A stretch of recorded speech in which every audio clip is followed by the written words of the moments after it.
So it's interesting. We're subjected to frailty on purpose.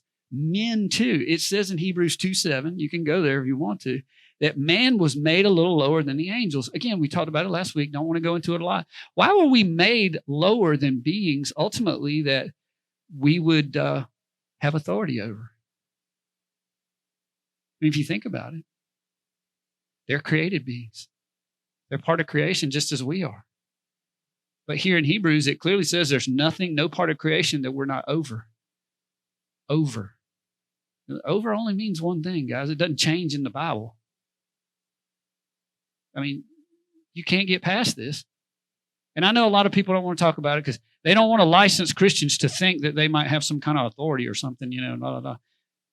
But that's what God's doing. He's licensing you to think you might have some kind of authority. That's why he wrote it for you. So that it wouldn't be hidden. Right?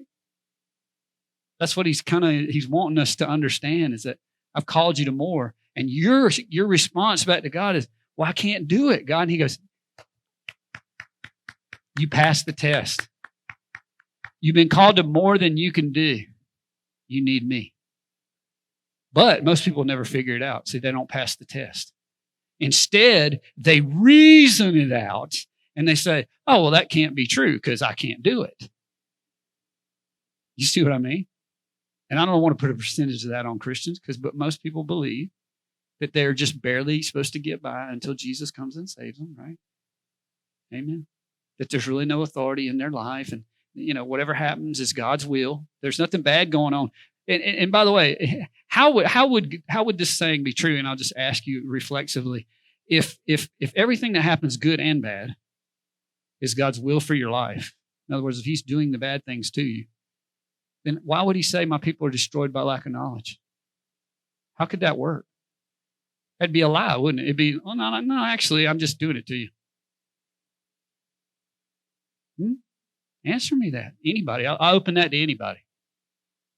If everything good and bad is happening is simply just the will of God, just providence, God's providence, then why has he stated in his word for all the world to see, posterity, every generation to know, that his people truly are destroyed by their lack of knowledge? If, in fact, he's just doing it.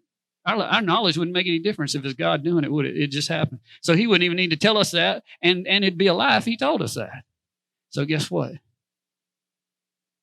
Talk about getting woke. Let everybody be woke.